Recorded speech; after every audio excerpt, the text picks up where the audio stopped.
Cahaya matahari pagi menembus tirai sutra berwarna krem di kamar tidur utama yang luas itu. Hana menggeliat pelan, merasakan kehangatan yang menjalar bukan hanya dari sinar mentari, tetapi juga dari kecupan lembut di keningnya. "Selamat pagi, sayang. Maaf aku harus bangun lebih awal." Suara bariton itu terdengar begitu menenangkan. Hana membuka matanya perlahan, menemukan wajah Rizal, suaminya, yang sudah rapi dengan setelan jas navy mahal yang membalut tubuh tegapnya. Aroma parfum Woody yang maskulin, parfum yang Hana belikan bulan lalu di Paris, menguar lembut. Rizal tersenyum, senyum yang selama 7 tahun pernikahan ini selalu berhasil membuat Hana merasa menjadi wanita paling beruntung di dunia. "Jam berapa sekarang, Mas?" tanya Hana dengan suara serak khas bangun tidur. "Jam 6. Aku harus memeriksa berkas proyek perluasan pabrik di Kalimantan sebelum berangkat ke kantor," jawab Rizal sambil merapikan dasinya di depan cermin besar. Hana bangkit dan duduk bersandar pada headboard ranjang. Ia menatap punggung suaminya dengan tatapan memuja. 7 tahun lalu, banyak yang meragukan keputusan Hana menikahi Rizal. Saat itu, Hana adalah pewaris tunggal Nusantara Group, sebuah konglomerasi properti dan pertambangan yang ditinggalkan mendiang ayahnya. Sementara Rizal, dia hanyalah salah satu staf manajer menengah yang kebetulan cerdas. Keluarga besar Hana takut Rizal hanya mengincar harta. Namun, selama bertahun-tahun, Rizal membuktikan sebaliknya. Dia tidak hanya duduk manis menikmati kekayaan Hana. Dia bekerja keras. Dia mengambil alih operasional harian perusahaan, melipat gandakan keuntungan, dan memperlakukan Hana bak ratu. Dia tidak pernah menuntut aset atas namanya sendiri. Dia terlihat begitu tulus. "Kamu terlalu bekerja keras, Mas," kata Hana lembut. "Perusahaan sudah stabil. Kamu bisa sedikit bersantai." Rizal berbalik, berjalan mendekati tempat tidur, lalu duduk di tepiannya. Ia menggenggam tangan Hana, menatap matanya dalam-dalam.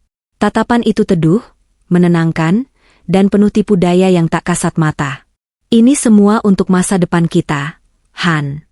Untuk kamu. Aku ingin memastikan saat kita tua nanti, atau saat kita punya anak, semuanya sudah berjalan autopilot. Aku nggak mau kamu capek mikirin perusahaan warisan papa kamu. Biar aku yang jadi tameng di depan." Hana meleleh. Kata-kata itu selalu berhasil membuatnya merasa aman. "Terima kasih, Mas.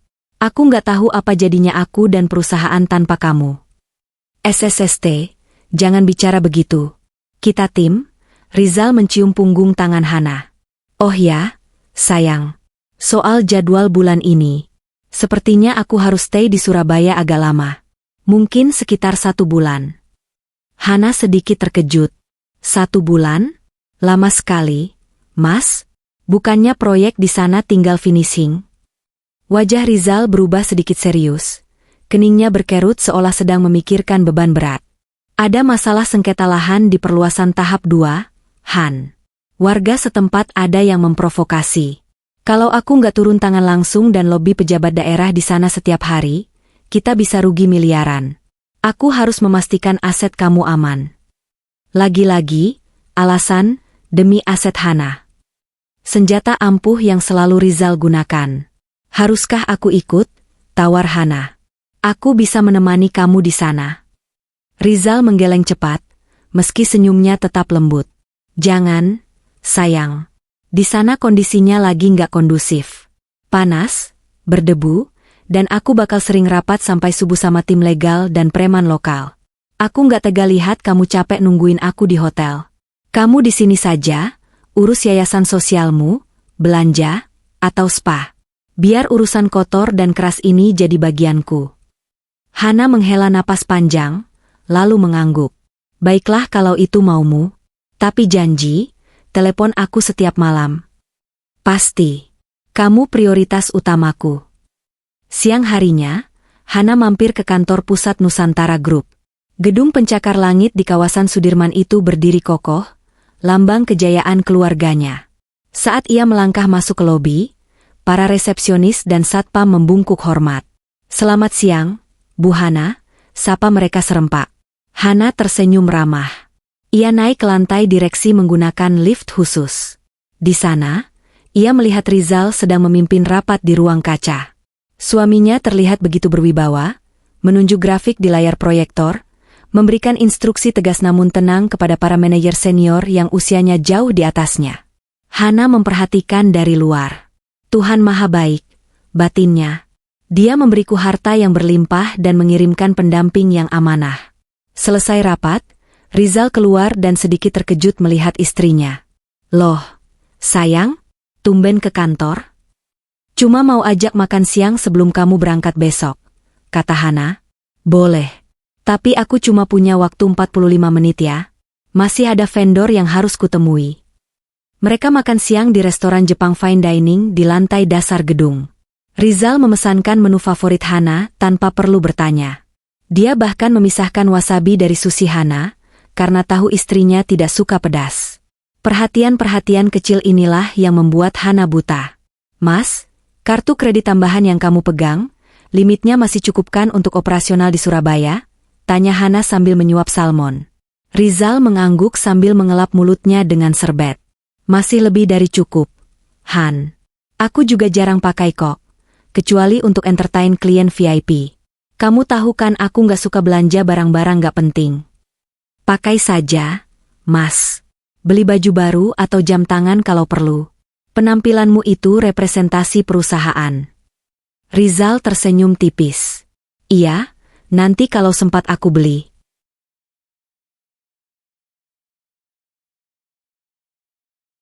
Padahal, dalam hati Rizal, ia sedang bersorak. Kartu, Black Card, suplemen yang diberikan Hana adalah kunci surga dunianya. Limitnya tak terbatas. Dan Hana, yang terlalu percaya dan memiliki kekayaan triliunan, jarang sekali mengecek detail tagihan bulanan secara rinci. Baginya, tagihan ratusan juta per bulan adalah hal wajar untuk biaya operasional direksi. Aku berangkat besok pagi sekali, Han. Pesawat jam 5 subuh. Jadi mungkin aku nggak akan bangunin kamu, ucap Rizal.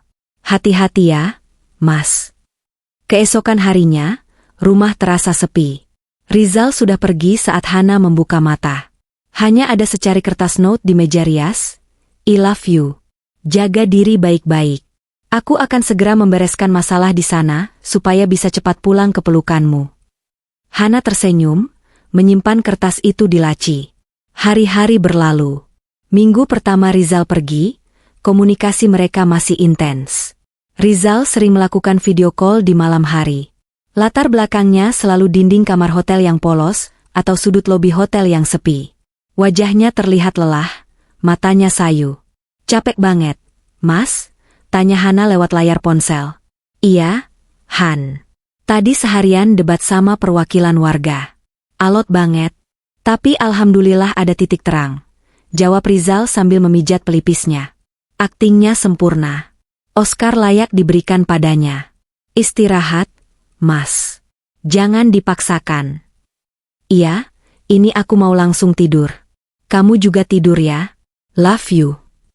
Sambungan terputus. Hana menatap layar ponsel yang gelap dengan perasaan rindu.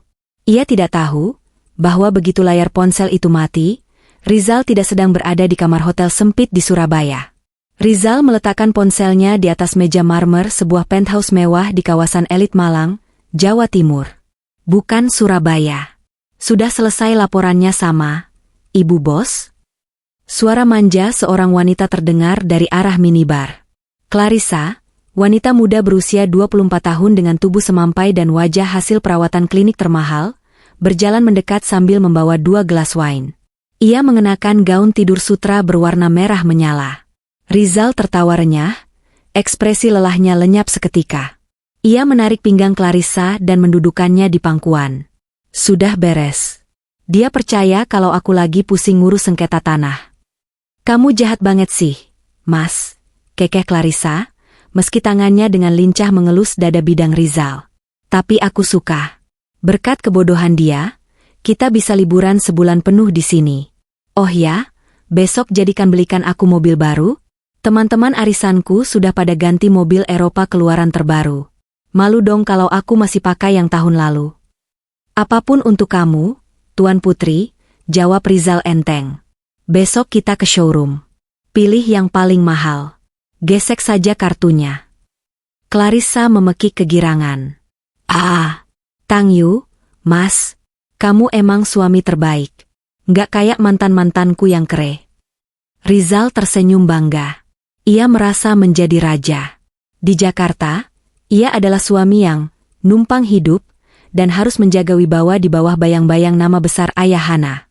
Tapi di sini, di hadapan Clarissa dan lingkungan sosialita kota ini, dia adalah Bapak Rizal, pengusaha sukses, pemilik tambang dan properti yang kaya raya. Clarissa dan semua orang di sini tidak tahu bahwa uang yang mereka hamburkan adalah uang Hana. Mereka tidak tahu bahwa rumah mewah tempat mereka berpesta, penthouse ini, dibeli atas nama sepupu jauh Rizal menggunakan uang yang ia, sunat, pelan-pelan dari proyek fiktif perusahaan Hana selama 3 tahun terakhir. Ngomong-ngomong, anak kamu mana? Tanya Rizal. Si Kevin? Udah tidur sama babysitternya. Aman. Dia seneng banget tadi kamu beliin PS5 baru. Rizal mengangguk puas. Ia menikmati peran ini. Peran sebagai penyokong hidup, sebagai pahlawan bagi Clarissa dan anak tirinya. Rasanya jauh lebih memuaskan egonya sebagai laki-laki dibandingkan harus selalu berterima kasih pada Hana. Sementara itu, ratusan kilometer jauhnya di Jakarta, Hana sedang duduk di ruang kerjanya, memeriksa beberapa dokumen yayasan. Tiba-tiba, ponselnya bergetar. Sebuah notifikasi email masuk dari bank. Transaksi berhasil, IDR 25 juta di LV Boutique, Tunjungan Plaza. Hana mengernyitkan dahi. Jam 10 malam? Belanja di Louis Vuitton? Mungkin Mas Rizal beli koper baru atau hadiah untuk klien penting. Gumam Hana positif. Ia tahu suaminya kadang harus memberi, pelicin, atau hadiah mewah untuk pejabat daerah agar urusan lancar. Hana mengabaikan notifikasi itu dan kembali bekerja. Ia tidak sadar bahwa tas seharga 25 juta itu sekarang sedang dipamerkan Clarissa di Instagram story-nya, yang dihide dari siapapun yang mengenal Hana, dengan caption, "Thanks hubby for the late night surprise gift. Love you." Kebohongan Rizal tersusun rapi, bata demi bata, membentuk benteng yang terlihat kokoh. Namun, Rizal lupa satu hal. Tidak ada kejahatan yang sempurna. Dan Tuhan punya caranya sendiri untuk membuka mata orang yang tulus. Malam itu hening di Jakarta, namun riuh di Malang. Rizal tertidur pulas dalam pelukan dosa, sementara Hana tertidur dalam doa untuk keselamatan suaminya. Sebuah ironi yang menyedihkan, namun menjadi awal dari badai yang akan segera datang menghantam. Badai yang akan membalikan keadaan, di mana sang ratu akan terbangun dari tidurnya dan melihat bahwa istananya telah digerogoti rayap. Babak pertama sandiwara ini masih dimenangkan oleh Rizal. Tapi waktu terus berjalan. 2 minggu telah berlalu sejak keberangkatan Rizal. Rumah mewah bergaya Mediterania yang biasanya hangat oleh canda tawa Rizal kini terasa seperti gua yang dingin dan sunyi bagi Hana. Meskipun dikelilingi oleh asisten rumah tangga dan sopir, kesepian tetap menyelinap masuk ke dalam tulang-tulang Hana setiap malam tiba. Rutinitas Hana tidak berubah. Ia bangun pagi, mengurus yayasan sosial yang didirikannya untuk anak-anak putus sekolah, lalu mampir ke kantor pusat Nusantara Group untuk memeriksa laporan bulanan. Namun, ada kekosongan yang menganga. Biasanya, Rizal akan mengirim pesan voice note lucu di sela-sela jam kerja, atau mengirimkan makan siang kejutan ke kantor Hana. Kali ini, pesan-pesan Rizal terasa lebih singkat, padat, dan kaku. Masih meeting, Han. Nanti aku telepon. Sinyal di lokasi proyek jelek banget. Jangan khawatir ya. Lagi nemenin pejabat makan malam. Love you. Hana mencoba memaklumi. Mengurus sengketa lahan dengan warga memang menguras emosi dan waktu. Hana tahu itu. Ia membuang jauh-jauh rasa curiga yang sesekali mampir di benaknya. Siang itu, di kantor pusat, Hana memanggil Bu Siska, manajer keuangan senior yang sudah mengabdi sejak zaman mendiang ayah Hana. Bu Siska adalah wanita parubaya yang teliti, kacamata bacanya menggantung di leher dengan tali manik-manik. Selamat siang, Bu Hana. Ini laporan pengeluaran operasional bulan ini untuk divisi properti dan pertambangan, kata Bu Siska seraya meletakkan tumpukan map tebal di meja kerja Hana. Hana membuka-buka map itu sambil lalu. Gimana arus kas proyek Surabaya? Bu? Mas Rizal bilang butuh dana taktis cukup besar untuk lobi. Bu Siska mengangguk, namun ada keraguan di wajahnya. Ia membetulkan letak kacamatanya. Sebenarnya aman, Bu. Anggarannya masih dalam batas wajar. Cuma, ada beberapa pos pengeluaran dari kartu kredit operasional Pak Rizal yang agak tidak biasa. Hana berhenti membalik halaman. Ia menatap Bu Siska. Tidak biasa bagaimana? Begini, Bu. Bu Siska membuka tabletnya, memperlihatkan rincian tagihan digital. Biasanya pengeluaran entertain klien itu di restoran seafood, hotel bintang 4 atau 5 untuk ruang meeting, atau paling banter tempat karaoke eksekutif. Tapi minggu lalu, ada transaksi berturut-turut di butik perhiasan Cartier di Plaza Indonesia, maksud saya di cabang Surabaya, dan beberapa transaksi di toko mainan Taos Kingdom dengan nominal jutaan. Hana terdiam sejenak. Jantungnya berdesir aneh, namun otaknya dengan cepat mencari rasionalisasi. Mungkin itu hadiah untuk istri atau anak pejabat yang sedang dia dekati. Bu, jawab Hana tenang, meski hatinya sedikit bertanya-tanya. Mas Rizal kan memang pendekatannya personal. Kalau pejabatnya susah ditembus, dia biasanya ambil hati keluarganya. Mainan jutaan itu mungkin untuk anak si kepala desa atau pejabat dinas tata kota. Bu Siska tampak belum puas, tapi ia mengangguk sopan. Iya, mungkin juga begitu, Bu. Saya cuma merasa perlu melaporkan karena frekuensinya agak sering dalam seminggu ini. Dan ada satu lagi, tagihan spa dan salon kecantikan premium. Hana tertawa kecil, tawa yang dipaksakan. Ah, itu pasti Mas Rizal mengajak istri-istri pejabat itu nyalon. Kamu tahu kan ibu-ibu pejabat suka dimanjakan? Mas Rizal itu pintar mengambil hati orang. Sudah, Bu Siska, jangan terlalu kaku. Selama proyeknya lancar dan aset kita aman, biaya-biaya itu anggap saja investasi. Baik, Bu Hana, saya permisi. Sepeninggal Bu Siska, senyum di wajah Hana memudar. Ia menarik map laporan itu kembali. Matanya menelusuri deretan angka. 15 Mei, IDR 12 juta, Glamour Spa Skincare. 17 Mei, IDR 5.500.000, Kids Station. 18 Mei, IDR 35 juta, Frank's Co. Jewelry. Masa ia harus membelikan perhiasan semahal ini untuk istri pejabat daerah? Gumam Hana pelan. Ia meraih ponselnya, ingin menelepon Rizal, tapi kemudian mengurungkannya. Jam segini Rizal pasti sedang sibuk di lapangan. Hana tidak ingin dianggap istri yang cerewet dan curigaan. Ia meletakkan kembali ponselnya dengan kasar. Kamu harus percaya suami kamu, Hana, batinnya menghardik diri sendiri. Dia sudah bekerja keras demi kamu. Jangan jadi istri yang tidak tahu terima kasih. Sementara itu, di sebuah villa mewah di kawasan Batu, Malang, Rizal sedang berbaring santai di kursi malas di tepi kolam renang pribadi. Ia mengenakan kacamata hitam, hanya mengenakan celana pendek bermotif bunga-bunga. Di sampingnya, Clarissa sedang sibuk memotret perhiasan berlian baru, yang transaksinya baru saja dibaca Hana di Jakarta, dengan latar belakang kolam renang dan gunung. Bagus banget, Mas. Sumpah, ini kalungnya match banget sama gaun yang aku beli kemarin. Peki Clarissa kegirangan. Ia mencium pipi Rizal sekilas lalu kembali sibuk dengan ponselnya. Mengedit foto untuk diunggah ke media sosial dengan pengaturan privasi ketat. Senang? Tanya Rizal malas. Banget. Oh ya, Mas. Minggu depan kan Kevin ulang tahun yang ke-5. Kita rayain gede-gedean ya. Aku mau sewa ballroom hotel di pusat kota Malang. Undang semua teman-teman sosialitaku.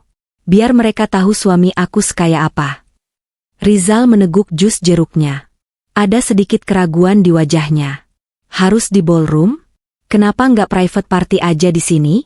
Lebih intim. Ih, kok gitu? Aku mau pamer. Mas. Si Fiona kemarin ulang tahun anaknya nyewa badut sirkus. Aku mau yang lebih mewah. Lagian kamu kan ada di sini sebulan. Uang kamu juga nggak habis-habis. Please. Clarissa merengek dengan suara yang dibuat manja. Tangannya merayap di lengan Rizal. Rizal menghela napas. Ia lemah terhadap rengekan Clarissa. Lagi pula, Malang cukup jauh dari Jakarta. Dan Hana tidak punya koneksi dengan lingkaran sosialita norak teman-teman Clarissa ini. Resikonya kecil. Oke, atur saja. Hubungi Io terbaik. Tapi ingat, jangan post foto aku di feed Instagram kamu yang publik ya. Aku nggak mau klien-klien bisnisku tahu aku lagi santai-santai padahal ngakunya sibuk kerja.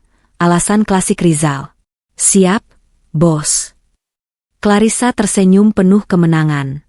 Baginya, Rizal adalah tambang emas berjalan yang bodoh. Ia tidak peduli Rizal kerja apa, yang penting transferan lancar. Tiba-tiba ponsel Rizal yang tergeletak di meja bergetar panjang. Nama, My Wife, terpampang di layar. Rizal tersentak kaget, hampir menumpahkan jusnya. Ia buru-buru memberi isyarat pada Clarissa untuk diam. SSD. Diam sebentar. Orang kantor nelpon, bisik Rizal bohong. Clarissa memutar bola matanya malas, tapi ia menurut dan kembali fokus pada ponselnya sendiri. Rizal berdehem, mengubah posisi duduknya menjadi tegak, mengatur napas agar terdengar seperti orang yang sedang sibuk. Ia menekan tombol hijau. Halo, sayang? Tumben nelpon siang-siang? Suara Rizal berubah berat dan berwibawa. Di seberang sana, suara Hana terdengar lembut namun ada nada cemas. Maaf ganggu, Mas. Kamu lagi apa? Aku cuma kangen. Perasaan aku nggak enak dari tadi pagi. Rizal tertawa kecil, tawa yang dibuat-buat. Ada-ada saja kamu. Aku lagi di lokasi proyek nih. Han, panas banget. Ini lagi neduh sebentar di warung kopi sama mandor.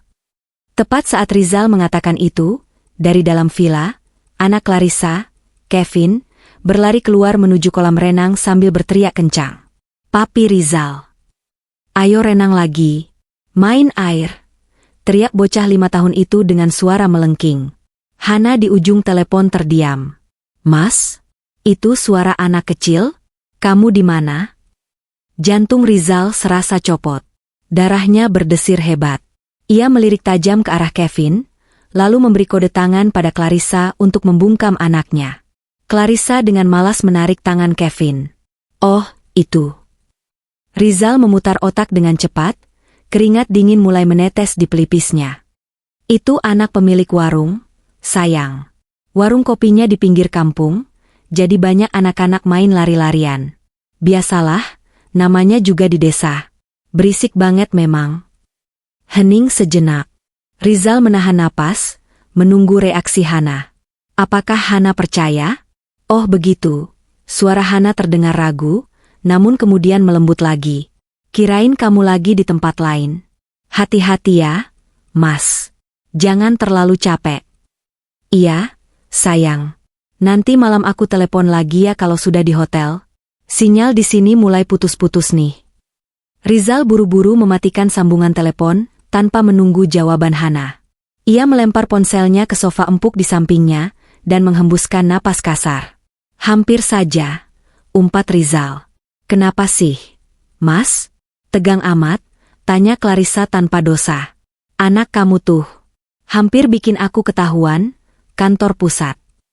Bisa dibekukan semua asetku kalau mereka tahu aku bawa keluarga pas dinas. Rizal membentak sedikit keras. Ini pertama kalinya dia membentak Clarissa. Clarissa terkejut, lalu wajahnya berubah masam.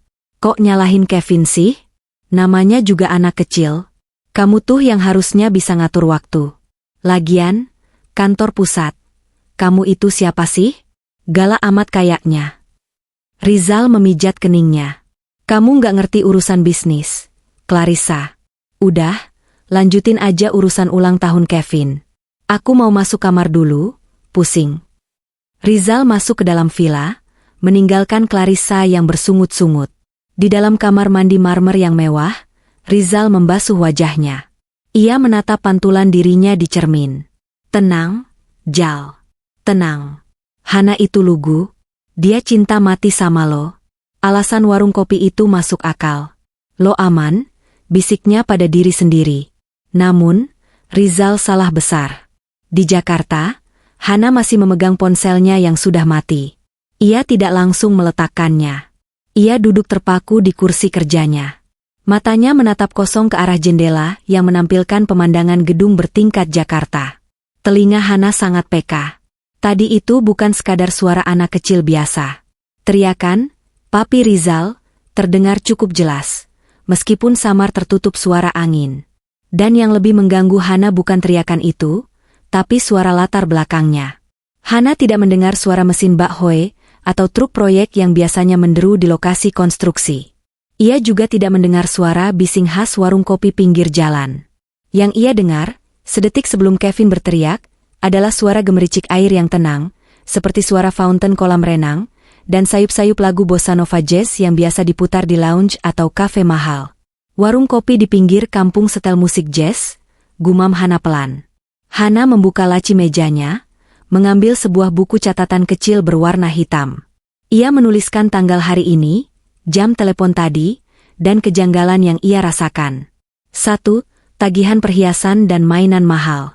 2. Suara anak kecil memanggil, "Papi." 3. Suara latar yang terlalu tenang dan mewah untuk sebuah lokasi proyek. Hana menutup buku itu. Hatinya berdenyut nyeri. Ia ingin menyangkal. Ia ingin percaya bahwa Rizal adalah suami setia yang ia kenal selama 7 tahun. Tapi intuisi seorang wanita, apalagi seorang istri, seringkali lebih tajam daripada logika bisnis manapun. "Tolong jangan kecewakan aku, Mas," bisik Hana lirih, matanya mulai berkaca-kaca. "Kalau kamu main api, kamu lupa bahwa aku yang punya bensinnya." Hana menekan tombol interkom di mejanya. "Ya, Bu Hana," suara sekretarisnya terdengar. "Tolong carikan jadwal penerbangan ke Surabaya untuk lusa. Dan hubungi Pak Dharma, kepala keamanan kita di sana. Bilang saya mau inspeksi mendadak, tapi jangan beritahu Pak Rizal. Saya mau kasih kejutan," perintah Hana dengan suara datar namun tegas. "Baik, Bu. Akan segera saya urus." Hana menyandar di kursi kebesarannya. Jika Rizal jujur, kejutan ini akan menjadi momen romantis. Tapi jika Rizal berbohong, kejutan ini akan menjadi awal dari sebuah perang. Dan perang itu, tanpa Hana sadari, akan membawanya bukan ke proyek berdebu di Surabaya, melainkan ke sebuah pesta topeng yang memuakan di kota lain. Bandara Soekarno-Hatta pagi itu tampak sibuk seperti biasa. Hana berjalan menyeret koper kabin kecilnya dengan langkah yang diusahakan tegap, meski hatinya berkecamuk. Ia mengenakan setelan blazer kasual berwarna beige yang membalut tubuh rampingnya dengan elegan, kacamata hitam besar menutupi sebagian wajahnya yang minim riasan namun tetap memancarkan aura kelas atas. Tujuannya jelas, Surabaya. Namun, di dalam tas tangannya, terselip sebuah undangan fisik yang baru saja ia terima kemarin sore melalui kurir ekspres. Undangan tebal berlapis bludru merah marun dengan tulisan emas timbul. The 40 TH Fabulous Birthday of Ratna Wijaya. Location, Grand Ballroom, The Shalimar Hotel, Malang. Date, tonight, pukul 19 waktu Indonesia Barat. Ratna adalah teman lama Hana saat kuliah di luar negeri. Seorang sosialita sejati, istri dari pengusaha batubara terkemuka. Mereka sudah jarang bertemu karena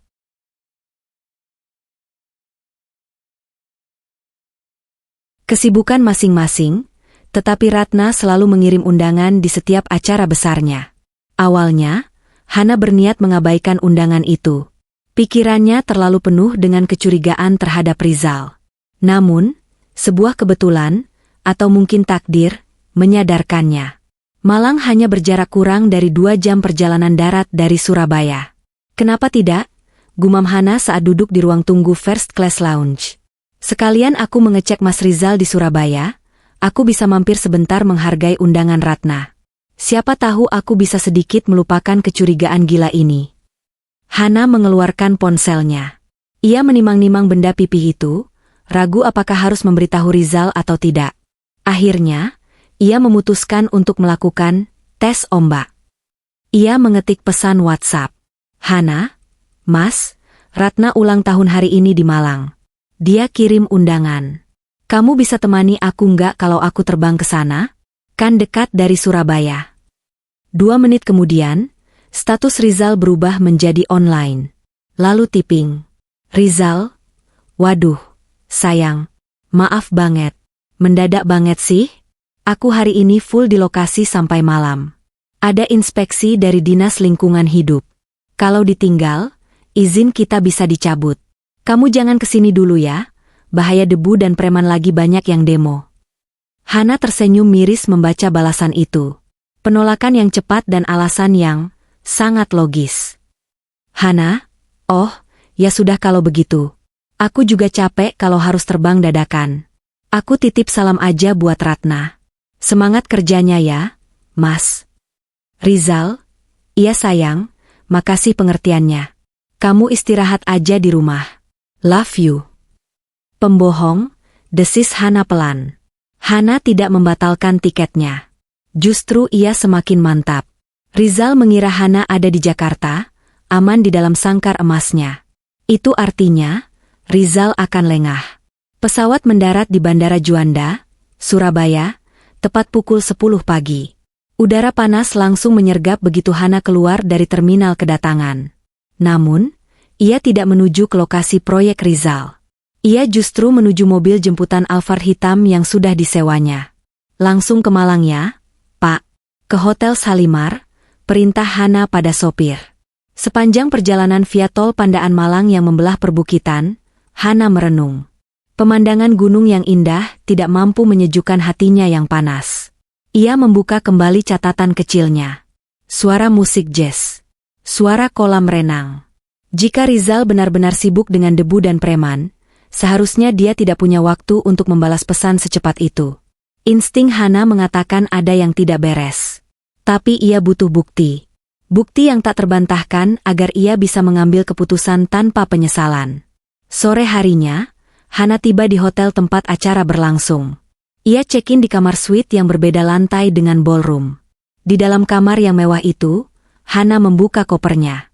Ia mengeluarkan sebuah gaun yang sengaja ia bawa. Bukan gaun sopan dan tertutup seperti yang biasa Rizal minta ia kenakan agar tidak menarik perhatian laki-laki lain. Kali ini, Hana membawa gaun kaktail rancangan desainer ternama berwarna hitam legam. Gaun itu memiliki potongan off-shoulder yang memperlihatkan bahu mulusnya, dengan belahan di kaki yang cukup tinggi namun tetap elegan. Malam ini, aku bukan Hana si istri penurut, bisiknya pada pantulan cermin. Ia memoleskan lipstik berwarna merah menyala, warna yang hampir tidak pernah ia pakai karena Rizal bilang itu terlalu mencolok. Malam ini, aku adalah Hana, pemilik Nusantara Group. Sementara itu, di sebuah butik di pusat kota Malang. Mas, cepetan dong. Acaranya mulai jam 7. Clarissa berseru panik sambil mematut diri di depan cermin. Ia mengenakan gaun penuh payet berwarna emas yang sangat berkilauan, sedikit berlebihan, sebenarnya. Rizal duduk di sofa butik dengan wajah masam. Ia mengenakan tuxedo hitam yang baru disewanya. Kla, harus banget kita datang ke acara ini? Ini acara teman kamu? Bukan teman aku langsung sih, jawab Clarissa sambil memasang anting berlian yang dibeli dengan kartu kredit Hana minggu lalu. Ini acara Bu Ratna Wijaya. Dia Queen Bee-nya Sosialita Jawa Timur. Aku dapat undangan dari teman arisanku yang batal datang. Ini kesempatan emas. Mas, kalau kita bisa kenalan sama Bu Ratna, status sosial kita bakal naik. Kamu bisa dapat koneksi bisnis baru. Rizal mendengus. Sebenarnya ia malas. Ia takut bertemu orang yang mungkin mengenalnya. Tapi, kemungkinan itu kecil. Lingkaran bisnis Hana di Jakarta berbeda dengan lingkaran sosialita hedonis di Malang. Lagi pula, Ratna Wijaya dikenal sebagai sosialita yang teman-temannya adalah istri pejabat korup atau simpanan pengusaha. Rizal merasa aman. Oke, tapi kita nggak lama-lama ya. Sejam aja, setor muka, foto, terus pulang. Tawar Rizal. Iya Abawel. Yang penting aku bisa update story di venue mewah itu. Ayo, Kevin udah nunggu di mobil sama siternya. Rizal berdiri, merapikan dasi kupu-kupunya. Ia menatap Clarissa. Wanita ini memang cantik, menggoda, dan tahu cara bersenang-senang. Berbeda dengan Hana yang kaku dan membosankan. Rizal merasa bangga bisa menggandeng wanita muda seperti Clarissa di pesta bergengsi. Kamu cantik banget malam ini, puji Rizal. Clarissa tersenyum manja. Suamiku juga ganteng banget. Pasti nanti banyak janda-janda yang ngiri sama aku. Mereka berjalan keluar butik dengan penuh percaya diri. Rizal merasa dunia ada dalam genggamannya. Uang istri sah mengalir deras, istri muda yang cantik memuaskan egonya, dan status sosial yang ia bangun dengan kebohongan terlihat begitu kokoh. Mereka tidak tahu bahwa di ballroom yang sama, sang pemilik uang sedang menunggu. Pukul 19.30 waktu Indonesia Barat. Grand Ballroom Hotel Shalimar sudah dipenuhi tamu undangan. Dekorasi ruangan begitu mewah dengan ribuan bunga mawar putih dan lampu kristal yang menggantung megah. Alunan musik orkestra mengiringi percakapan para tamu yang berdandan glamor. Hana melangkah masuk sendirian. Langkahnya tenang, namun auranya begitu kuat hingga beberapa kepala menoleh ke arahnya. Gaun hitamnya kontras dengan kulitnya yang putih bersih. Ia tidak mengenakan perhiasan berlebihan, hanya sepasang anting mutiara dan jam tangan Patek Philippe yang harganya setara dengan rumah mewah di kawasan itu. Hana! Sebuah teriakan melengking terdengar. Ratna, sang pemilik acara yang mengenakan gaun merah raksasa, melambai antusias. Ia menerobos kerumunan dan memeluk Hana erat. Ya ampun, aku nggak nyangka kamu beneran datang. My Busi be friend from Jakarta, seru Ratna dengan logat kebarat-baratan. Hana tersenyum tulus. Selamat ulang tahun, Ratna. You look stunning. Kamu juga. Gila, kamu makin cantik aja. Mana suami kamu? Si Rizal itu? Katanya suami idaman. Ratna celingukan mencari sosok pendamping Hana. Hana menggeleng pelan, senyumnya sedikit tertahan. Dia sibuk, RAT. Katanya ada urusan mendesak di proyek Surabaya. Nggak bisa ditinggal. Yah, payah banget sih. Padahal malam ini seru banget loh. Banyak teman-teman lama kita. Tuh, ada si Denny, si Maya. Ratna menunjuk ke arah sekelompok orang. Hana mengobrol sebentar dengan Ratna, lalu membiarkan temannya itu menyapa tamu lain. Hana mengambil segelas mocktail dan berdiri di sudut ruangan, dekat pilar besar yang agak remang. Ia lebih suka mengamati. Matanya menyapu seisi ruangan, melihat wajah-wajah asing yang tertawa lepas. Tiba-tiba, dari arah pintu masuk utama, terjadi sedikit kehebohan. Seorang wanita dengan gaun emas yang sangat mencolok masuk dengan menggandeng lengan seorang pria gagah. Suara tawanya terdengar keras, berusaha menarik perhatian. Itu siapa sih? Norak banget gaunnya, bisik seorang tamu di dekat Hana. Oh, itu Clarissa. Orang baru di sini, katanya si istrinya pengusaha tambang dari Jakarta. Suka pamer, tapi nggak jelas asal-usulnya, jawab temannya. Hana tidak terlalu peduli awalnya. Ia menyesap minumannya sambil melihat ke arah pintu. Namun, detik berikutnya, gelas di tangan Hana terlepas. Prang! Suara pecahan gelas itu tertelan oleh musik orkestra yang sedang naik temponya, sehingga tidak banyak yang menyadari. Cairan mocktail merah membasahi sepatu mahal Hana, tapi ia tidak merasakannya. Matanya terkunci. Napasnya tercekat di tenggorokan. Di sana, di bawah sorot lampu chandelier pintu masuk, berdiri pria itu. Pria yang tadi pagi mengirim pesan bahwa dia sedang bergelut dengan debu dan preman di lokasi proyek. Pria yang selama 7 tahun tidur di sebelahnya. Pria yang selalu ia banggakan sebagai suami paling setia dan bertanggung jawab. Rizal. Dia di sana, terlihat sangat bersih, wangi, dan tertawa lebar. Tangan kanannya melingkar mesra di pinggang wanita bergaun emas itu, Clarissa. Dan yang lebih menyakitkan, Rizal menunduk dan membisikkan sesuatu ke telinga wanita itu, membuat wanita itu tertawa manja dan memukul pelan dada Rizal. Gestur intim yang dulu hanya milik Hana. Dunia Hana seakan runtuh saat itu juga. Kakinya lemas. Ia berpegangan pada pilar marmer yang dingin. Mas. Rizal, desisnya tak percaya.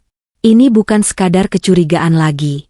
Ini adalah kenyataan yang menghantam wajahnya dengan brutal. Suaminya bukan sedang bekerja keras. Suaminya sedang berpesta, menggunakan uang Hana, untuk membahagiakan wanita lain di kota yang sama di mana Hana berada. Hana merasa mual, amarah, sedih, dan rasa dikhianati bercampur menjadi satu adonan racun di dadanya. Ia ingin lari. Ia ingin kembali ke kamar, menangis, dan pulang ke Jakarta.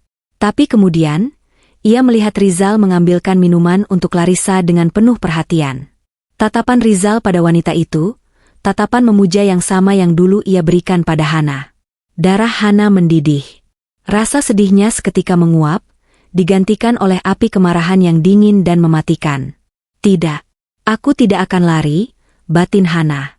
Ia menegakkan tubuhnya. Ia membersihkan cipratan minuman di kakinya dengan tisu yang disodorkan pelayan. Ia menarik napas panjang, mengisi paru-parunya dengan keberanian. Hana tidak langsung melabrak. Itu terlalu murah. Ia pewaris tunggal Nusantara Group. Ia dididik untuk bermain catur, bukan tinju jalanan. Ia melihat Ratna sedang berjalan ke arah panggung untuk memberikan pidato sambutan. Sebuah ide gila namun brilian melintas di benak Hana. Hana mengeluarkan ponselnya, mengirim pesan pada Ratna. Hana, RAT, boleh aku minta waktu sebentar di panggung nanti? Aku mau kasih kejutan buat seseorang. Ratna, yang sedang memegang ponsel di pinggir panggung, membaca pesan itu dan menatap Hana dari kejauhan. Ia mengedipkan mata dan memberikan jempol, mengira Hana ingin menyumbang lagu atau memberikan tribut persahabatan. Hana tersenyum. Senyum yang tidak sampai ke mata. Senyum sang eksekutor sebelum menjatuhkan vonis. Ia merapikan rambutnya, mengangkat dagunya tinggi-tinggi, dan mulai berjalan membelah kerumunan.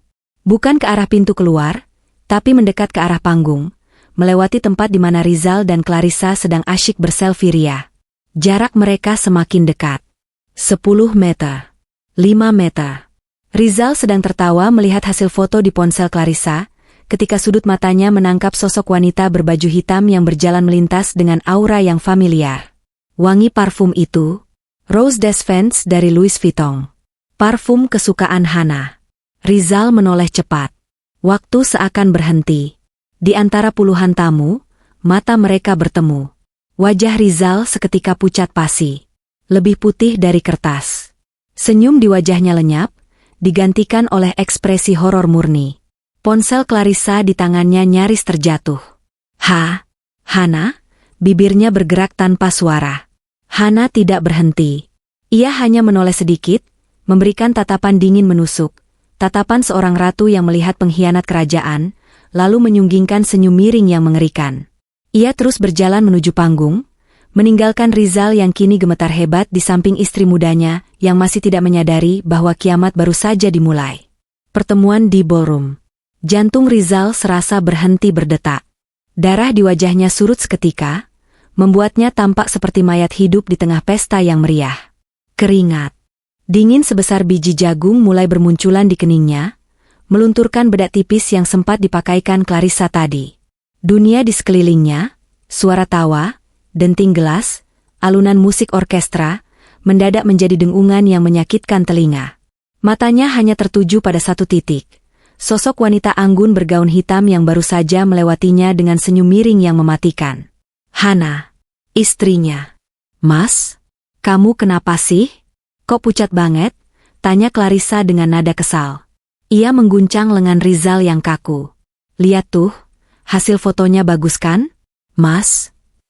Rizal tersentak, seolah baru saja disadarkan dari mimpi buruk. Tapi ini nyata. Ia menelan ludah, tenggorokannya terasa kering dan pahit. Kita harus pulang. Sekarang, suara Rizal bergetar parah, nyaris tak terdengar. Clarissa melotot, menatap suaminya dengan tatapan tak percaya. Apaan sih? Kita baru nyampe 10 menit yang lalu. Minuman aku juga belum habis. Kamu gila yang ngajak pulang sekarang. Clarissa, dengerin aku. Desis Rizal, kali ini lebih tajam, mencengkeram lengan Clarissa agak keras. Matanya liar memindai ruangan, takut Hana tiba-tiba muncul dengan membawa polisi atau security. Perutku sakit banget. Maagku kambuh. Aku mau pingsan rasanya. Ayo keluar. Ah elah, manja banget sih jadi laki. Clarissa menghempaskan tangan Rizal kasar. Ya udah kamu ke toilet dulu sana atau duduk di lobi. Aku masih mau nyapa Bu Ratna. Malu tahu kalau pulang sekarang, dikira kita cuma numpang makan. Rizal ingin menyeret Clarissa paksa, tapi itu akan menarik perhatian. Ia terjebak. Ia seperti tikus yang sadar bahwa perangkap sudah menjepit lehernya, tapi ia belum mati. Ia menoleh ke arah panggung. Di sana, Hana sudah berdiri di samping Ratna. Cahaya lampu sorot, spotlight, kini terarah pada mereka berdua. Hana tampak begitu tenang, berwibawa, dan berbahaya. Tidak ada jejak air mata. Tidak ada histeria. Hanya ketenangan yang mengerikan. Ratna mengambil mikrofon, wajahnya berseri-seri. Hadirin sekalian, sebelum kita lanjut ke acara pemotongan kue, saya kedatangan tamu spesial malam ini. Sahabat saya dari Jakarta, wanita hebat di balik kesuksesan Nusantara Group. Beri tepuk tangan untuk Hana. Suara tepuk tangan membahana di seluruh ballroom. Clarissa, yang berdiri di samping Rizal, ikut bertepuk tangan dengan malas sambil berbisik. Oh, itu yang namanya Hana? Biasa aja ah. Cantikan juga aku. Suaminya mana sih? Katanya kaya raya. Rizal merasa lututnya lemas. Ia ingin menghilang di telan bumi saat itu juga. Ia bergeser mundur, mencoba bersembunyi di balik tubuh tamu lain yang berbadan besar. Hana menerima mikrofon dari Ratna. Ia tersenyum manis ke arah hadirin. Senyum yang membuat Rizal semakin merinding. Selamat malam semuanya, sapa Hana, suaranya jernih dan stabil melalui sound system kualitas terbaik. Terima kasih Ratna. Sebenarnya saya tidak berencana datang malam ini. Saya seharusnya sedang di Jakarta, menunggu suami saya yang sedang bekerja keras di luar kota. Hening sejenak. Para tamu mendengarkan dengan antusias. Suami saya, lanjut Hana, matanya menyapu ruangan, mencari-cari mangsanya, adalah pria yang sangat bertanggung jawab. Tadi pagi dia pamit pada saya. Katanya dia sedang bergelut dengan debu, panas, dan preman di lokasi proyek di Surabaya demi masa depan kami. Dia bilang dia sangat lelah dan kotor. Beberapa tamu wanita berbisik kagum. Wah, romantis ya. Suami idaman. Rizal memejamkan mata. Cukup, Han. Cukup, batinnya menjerit. Tapi, nada bicara Hana berubah sedikit, menjadi lebih tajam dan dingin. Tuhan itu maha baik. Dia mempertemukan saya dengan kejutan yang luar biasa malam ini. Ternyata, suami saya tercinta ada di sini. Di ruangan yang sama dengan saya. Bisik-bisik mulai terdengar di antara para tamu. Mereka saling toleh, mencari siapa suami yang dimaksud. Mas Rizal, panggil Hana melalui mikrofon. Nadanya lembut tapi otoriter. Bisa tolong berdiri yang tegak? Jangan sembunyi di belakang bapak berbaju batik itu. Kasihan bapaknya. Seketika, sorot mata ratusan orang mengikuti arah pandang Hana. Petugas pencahayaan yang sigap, mungkin mengira ini adalah bagian dari gimik romantis acara, langsung mengarahkan lampu sorot utama ke arah di mana Rizal bersembunyi.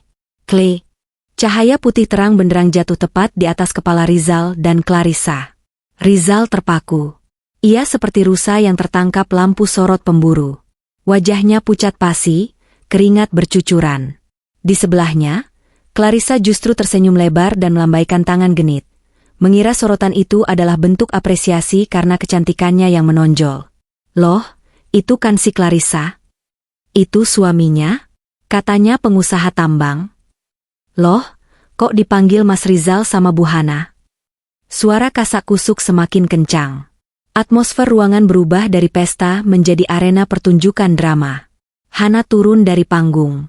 Langkah kakinya terdengar ketukan pelan namun pasti di atas lantai marmer, beradu dengan keheningan yang mulai mencekam. Ia berjalan membelah kerumunan yang otomatis membelah diri memberi jalan, seperti laut merah membelah untuk Nabi Musa. Hana berjalan perlahan menuju Rizal. Setiap langkahnya adalah hitungan mundur bagi kehancuran hidup suaminya. Rizal ingin lari, tapi kakinya seolah dipaku ke lantai. Clarissa di sebelahnya mulai menyadari ada yang tidak beres. Ia melihat wajah Rizal yang ketakutan, lalu menatap wanita bergaun hitam yang berjalan mendekat dengan tatapan mengintimidasi. Hana berhenti tepat 2 langkah di depan mereka. Wangi parfum Hana menyeruak, bercampur dengan aroma parfum mahal yang dipakai Rizal, parfum yang dibeli dengan kartu kredit Hana. Hana menatap Rizal dari ujung rambut sampai ujung kaki. Ia tersenyum sinis. Wah, luar biasa, ucap Hana pelan, tanpa mikrofon, namun cukup keras untuk didengar orang-orang di lingkaran terdekat yang menahan napas. Proyek di Surabaya sekarang ganti seragam jadi tuxedo ya, Mas? Dan debu proyeknya sekarang wangi Bulgari. Rizal membuka mulutnya, tapi tidak ada suara yang keluar. Bibirnya gemetar. Han, aku ini? Dan ini siapa? Hana menoleh ke arah Clarissa. Tatapannya berubah merendahkan, seolah melihat sampah yang terbungkus plastik emas. Rekan bisnis? Atau preman yang kamu ceritakan tadi pagi yang bikin kamu pusing? Clarissa, yang merasa harga dirinya diserang karena ditatap sedemikian rupa, langsung tersulut emosi. Ia tidak tahu siapa Hana. Yang ia tahu, wanita ini sedang mempermalukan suaminya dan dirinya di depan umum. Clarissa maju selangkah, menepis jarak di antara mereka. Ia melipat tangan di dada, mengangkat dagunya angkuh. "Heh, ibu siapa ya? Datang-datang main labrak suami orang," seru Clarissa dengan suara cempreng yang memecah ketegangan. "Sopan dikit dong. Ini acara kelas atas, bukan pasar. Kenal juga enggak, main sindir-sindir." Hana tertawa kecil, tawa yang kering dan hampa. "Suami orang?" Hana kembali menatap Rizal, menuntut jawaban. "Mas, tolong jelaskan sama wanita ini. Aku ini siapa?" Rizal menunduk dalam-dalam. Ia tidak berani menatap Hana, apalagi Clarissa. Keheningan Rizal membuat Clarissa semakin berang. Ia merasa Rizal diam karena diintimidasi oleh wanita asing ini. "Mas Rizal, ngomong dong," bentak Clarissa sambil mengguncang bahu Rizal. "Kasih tahu perempuan ini kita siapa. Kasih tahu kalau kamu itu pemilik tambang yang terhormat, biar dia nggak sembarangan." Kata-kata pemilik tambang itu memicu gelombang tawa kecil dari Hana. "Pemilik tambang?" ulang Hana, nadanya penuh ironi. "Oh, jadi selama ini kamu ngakunya pemilik tambang, Mas?" Hana melangkah lebih dekat lagi ke Rizal, mengabaikan Clarissa yang wajahnya sudah merah padam karena marah. Hana merapikan kerah jas Rizal yang sedikit miring dengan gerakan yang terlihat sayang, namun sebenarnya penuh ancaman. Tangan Hana dingin sekali saat menyentuh kulit leher Rizal. "Mas Rizal," bisik Hana lembut namun menusuk. 7 tahun aku percayakan perusahaan papa ke kamu. 7 tahun aku tutup mata, aku kasih kamu panggung biar kamu terlihat hebat. Aku biarkan kamu yang tampil di depan biar harga diri kamu sebagai laki-laki terjaga. Tapi ternyata panggung yang aku kasih, kamu pakai buat sandiwara murahan begini. Han, tolong." Akhirnya suara Rizal keluar, parau dan memelas. "Jangan di sini, kita bicara di luar. Tolong, Han." "Malu." "Malu?" Hana menaikkan satu alisnya. "Kamu punya malu, Mas? Kalau kamu punya malu, kamu gak akan bawa selingkuhan kamu ke pesta sahabat istri kamu sendiri pakai uang istri kamu." Suara Hana meninggi di kalimat terakhir. Para tamu tersentak kaget. Ratna di atas panggung menutup mulutnya tak percaya. Clarissa terbelalak. Kata, selingkuhan, dan uang istri, berdenging di telinganya. Otaknya yang lambat memproses situasi mulai menyusun kepingan puzzle. "Tunggu." Sela Clarissa, suaranya mulai goyah tapi masih berusaha mempertahankan gengsi. "Maksud lo apa? Selingkuhan? Gue istri sahnya Rizal. Kita udah nikah siri 2 tahun lalu. Dia yang biayain hidup gue, dia beliin gue rumah, mobil, enak aja lo ngaku-ngaku istrinya." Clarissa menunjuk wajah Hana dengan telunjuknya yang berkuku palsu panjang. "Lo kali yang selingkuhan ngaku-ngaku. Lihat dandanan lo, sok berkelas tapi aslinya pasti cuma mau morotin Mas Rizal kan?" Suasana memanas. Hana menepis tangan Clarissa dengan kasar. "Jangan tunjuk-tunjuk saya," desis Hana tajam. Aura kepemimpinannya sebagai CEO keluar. "Kamu mau bukti?" Hana merogoh tas tangannya. Ia tidak mengeluarkan surat nikah, melainkan ponselnya. Ia membuka aplikasi mobile banking prioritas perusahaannya.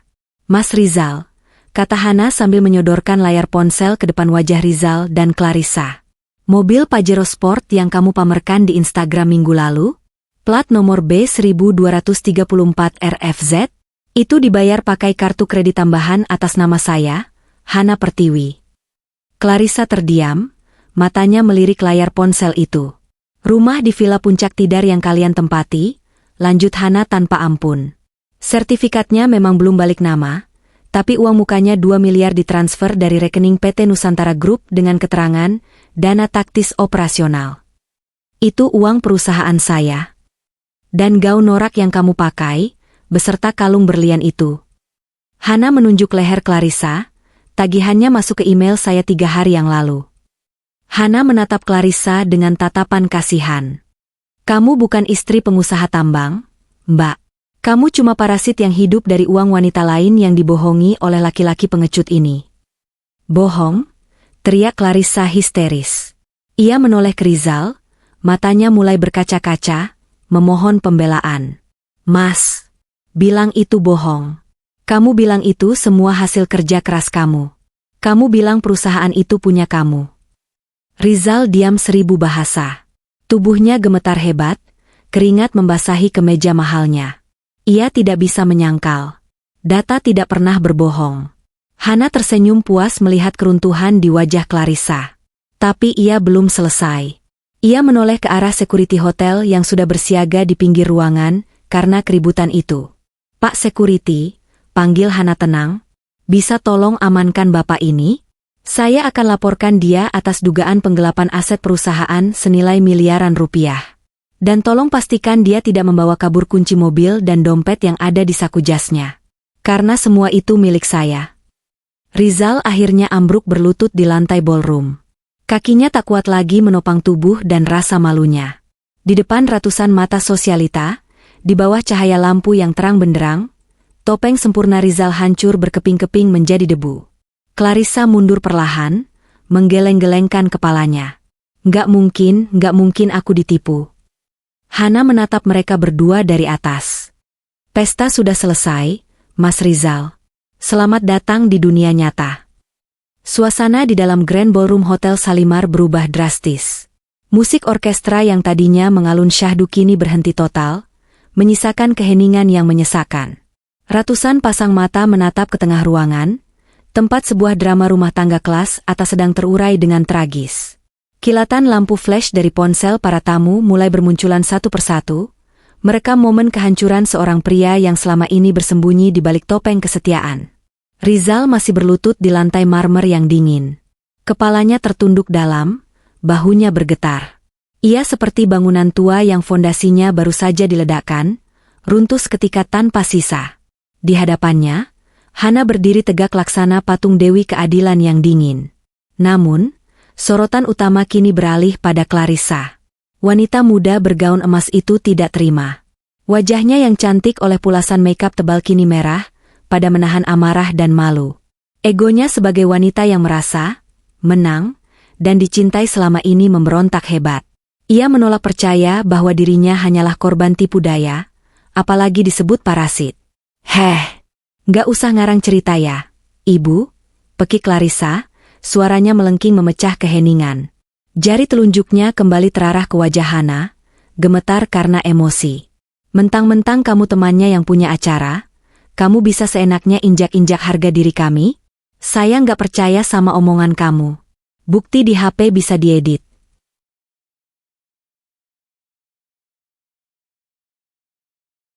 Clarissa beralih menatap Rizal yang masih membisu di lantai. Ia menendang pelan kaki Rizal dengan ujung sepatu hak tingginya. Mas, bangun. Jangan diam aja kayak orang bego, bentak Clarissa frustrasi. Lawan perempuan ini. Bilang ke semua orang kalau perusahaan itu punya kamu. Bilang kalau aset-aset itu hasil keringat kamu. Kamu kan direktur operasional. Kamu yang tanda tangan semua dokumen. Rizal perlahan mengangkat wajahnya. Wajah itu basah oleh keringat dan air mata ketakutan. Ia menatap Clarissa dengan pandangan kosong. Mulutnya terbuka sedikit, ingin bicara, tapi suaranya tercekat. Ia tahu, satu kata kebohongan lagi hanya akan membuatnya semakin hancur di mata hukum. Melihat Rizal yang tak berdaya, Clarissa semakin nyolot. Ia merasa harus membela haknya sendiri. Ia berbalik menghadap Hana, matanya menyalang garang. Dengar ya, Bu Hana atau siapapun nama kamu, desis Clarissa tajam, melipat tangan di dada, berusaha terlihat dominan. Aku nggak peduli kamu siapa. Yang jelas, Mas Rizal itu lebih bahagia sama aku. Kamu mungkin punya uang, tapi kamu nggak bisa kasih dia kebahagiaan. Buktinya, dia lari ke aku. Dia beliin aku rumah, mobil, berlian, itu karena dia cinta mati sama aku. Bukan karena uang kamu. Hana mendengarkan celotehan itu dengan ekspresi datar yang mengerikan. Ia tidak terpancing emosi. Baginya, Clarissa hanyalah anak kecil yang sedang merengek meminta mainan yang sudah rusak. Kebahagiaan? Tanya Hana pelan, namun suaranya menggema. Kamu bilang dia membelikan kamu rumah dan mobil karena cinta. Hana melangkah maju satu langkah, membuat Clarissa refleks mundur karena terintimidasi aura Hana. Mari kita luruskan logika kamu yang bengkok itu, lanjut Hana tenang. Rizal tidak membelikan kamu apa-apa. Saya yang membelikan kamu semua itu tanpa saya sadari. Uang yang dipakai untuk membayar DP rumah kamu ditidar? Itu uang bonus tahunan karyawan yang dia gelapkan. Cicilan mobil Pajero itu diambil dari pos biaya perawatan mesin pabrik yang dia markup. Setiap butir nasi yang kamu makan, setiap benang di baju mewah kamu, itu dibayar dari keringat ayah saya yang membangun perusahaan ini. Bohong, jerit Clarissa menutup telinga. Mas Rizal pengusaha sukses. Dia punya tambang. Rizal, panggil Hana keras, nadanya seperti cambuk yang menghantam. Jujur sama, istri, mudamu ini. Katakan siapa kamu sebenarnya di Nusantara Group. Rizal gemetar. Ia tahu dia sudah tamat. Perlahan, dengan suara parau yang nyaris tak terdengar, ia bergumam. Aku cuma karyawan, Kla. Dunia Clarissa berhenti berputar. Apa? Rizal menelan ludah susah payah. Aku cuma direktur operasional yang digaji bulanan. Perusahaan semua aset itu punya Hana. Punya keluarga Hana. Pengakuan itu keluar seperti bisikan kematian. Clarissa ternganga. Wajahnya yang tadi garang dan menantang, kini perlahan memucat. Matanya membelalak horor. Jadi rumah itu? Tanya Clarissa terbata-bata. Atas nama perusahaan? Jawab Rizal lirih. Mobil? Leasing kantor? Tabungan yang kamu janjiin buat masa depan Kevin? Rizal diam. Menunduk lagi, kaki Clarissa lemas. Ia mundur terhuyung, nyaris menabrak meja prasmanan di belakangnya. Kamu penipu. Namun, rasa malu itu dengan cepat berubah menjadi kemarahan buta. Bukan marah pada Rizal, tapi marah pada keadaan. Clarissa yang merasa sudah kehilangan segalanya, menolak untuk kalah di depan umum. Ia kembali menatap Hana dengan tatapan benci.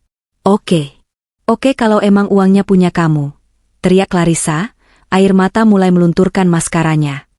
Terus kenapa? Itu salah kamu sendiri nggak bisa jaga suami. Kalau kamu becus jadi istri, dia nggak bakal cari aku. Kamu sibuk kerja, kamu nggak perhatiin dia, makanya dia cari pelarian. Aku korbannya di sini. Aku nggak tahu apa-apa. Clarissa berusaha memutarbalikkan fakta, mencari pembenaran. Harusnya kamu introspeksi diri. Jangan cuma pamer harta. Dasar wanita karir gila harta. Para tamu undangan mulai mencemooh Clarissa. Wah, nggak tahu malu banget itu pelakor. Udah ketahuan salah, masih nyolot. Sakit jiwa kayaknya. Hana tersenyum miring. Ia menggeleng pelan. Menarik. Kamu yang menikmati uang saya, tidur dengan suami saya, tapi saya yang disuruh introspeksi. Hana memberi isyarat tangan. Dua orang security berbadan tegap yang sejak tadi bersiaga langsung maju mendekat. Tunggu, kata Hana pada security. Ia menatap Clarissa lekat-lekat. Kamu bilang kamu korban? Baiklah. Kalau begitu, buktikan kalau kamu punya harga diri. Hana menunjuk gaun emas yang dipakai Clarissa, lalu menunjuk kalung berlian di lehernya, gelang emas di tangannya, dan tas Hermes yang digenggamnya erat. Semua yang menempel di badan kamu saat ini, dibeli dengan kartu kredit atas nama saya. Secara hukum, itu barang curian karena dibeli tanpa izin pemilik dana, ucap Hana dingin. Kalau kamu memang wanita terhormat yang jadi korban, lepas semuanya sekarang. Wajah Clarissa pias. Apa? Lepas, perintah Hana tegas. Tas itu, perhiasan itu, kembalikan ke saya sekarang. Atau saya akan laporkan kamu sebagai penadah barang curian. Ancamannya 4 tahun penjara. Mau pilih mana? Lepas di sini, atau lepas di sel tahanan? Clarissa memeluk tasnya erat-erat. Enggak. Ini hadiah. Ini hak aku. Itu uang saya. Bentak Hana, kali ini suaranya meninggi, membuat Clarissa tersentak kaget. Suasana semakin tegang. Clarissa melihat sekeliling, berharap ada yang membelanya. Tapi semua mata menatapnya dengan jijik. Bahkan Rizal tidak berani mengangkat wajah. Dengan tangan gemetar dan air mata bercucuran karena malu yang tak tertahankan, Clarissa mulai melepas kalung berliannya. Ia melemparnya kasar ke arah Hana, tapi Hana tidak menangkapnya, membiarkan berlian mahal itu jatuh berdenting di lantai. Gelang, perintah Hana lagi. Clarissa melepas gelangnya dengan kasar, melemparnya lagi. Tas. Clarissa ragu. Di dalam tas itu ada dompet dan ponselnya. Tasnya, Mbak Clarissa. Beserta isinya. Karena ponsel iPhone 15 Pro Max yang kamu pegang itu juga dibeli tanggal 20 April lalu pakai uang saya. Kan? Hana hafal detailnya. Clarissa meraung frustrasi. Ia melempar tas itu ke lantai dekat kaki Hana. Ia merasa telanjang. Ia merasa diinjak-injak. Puas lo? Puas? Teriak Clarissa histeris. Dasar wanita iblis. Lo ambil semuanya. Saya tidak mengambil semuanya. Koreksi Hana tenang. Saya hanya mengambil kembali apa yang menjadi hak saya. Kamu boleh ambil sampah ini. Hana menunjuk Rizal yang masih berlutut. Bawa dia pergi. Kalian cocok. Sama-sama penipu, sama-sama parasit, dan sekarang sama-sama miskin. Ratna, yang sejak tadi menahan geram di atas panggung, akhirnya turun tangan. Ia tidak rela pestanya dikotori lebih lama lagi oleh drama murahan ini, meski ia puas melihat sahabatnya menang. Security. Seru Ratna lantang melalui mikrofon yang masih ia pegang. Tolong seret 2 orang ini keluar dari hotel saya. Mereka masuk daftar hitam mulai malam ini. Jangan biarkan mereka menginjakkan kaki di lobi. 2 security langsung mencengkeram lengan Rizal dan menyeretnya bangun. Rizal pasrah, kakinya lemas seperti jeli. Ia menatap Hana sekilas saat diseret, tatapan memohon ampun yang sia-sia. Hana membuang muka. 2 security lainnya mendekati Clarissa. Jangan pegang-pegang. Gue bisa jalan sendiri. Bentak Clarissa sambil menepis tangan satpam, meski air matanya menderas. Ia mencoba berjalan tegak, tapi hak sepatunya patah karena ia menghentakkan kaki terlalu keras. Krak! Clarissa terjatuh, terjerembab di lantai. Pemandangan itu begitu menyedihkan sekaligus menggelikan. Beberapa tamu tertawa kecil. Clarissa buru-buru bangun, menenteng sepatunya, dan lari terpincang-pincang keluar ballroom mengikuti Rizal yang sudah diseret lebih dulu, diiringi tatapan mencemooh ratusan orang. Pintu besar ballroom tertutup di belakang mereka. Hening sejenak. Hana menghela napas panjang, bahunya sedikit turun. Ketegangan yang ia tahan sejak tadi perlahan surut, digantikan rasa lelah yang luar biasa. Namun, ia belum selesai. Ia membungkuk, memungut tas, kalung, dan gelang yang berserakan di lantai. Ratna segera berlari menghampiri dan memeluk Hana erat. Gila, kamu keren banget. Han, sumpah, aku merinding. Seru Ratna. Hana tersenyum tipis, matanya berkaca-kaca. Maaf ya, Erate. Aku ngerusak pesta ulang tahun kamu. Ngerusak apanya? Ini hiburan terbaik. Kamu baru saja membersihkan sampah. Ratna menepuk punggung Hana. Kamu nggak apa-apa. Hana mengangguk mantap. Air matanya tidak jadi tumpah. Ia menghapusnya kasar. Aku baik-baik saja. Justru aku lega. Bangkai yang selama ini ditutupi akhirnya tercium juga. Hana menoleh ke arah pintu keluar.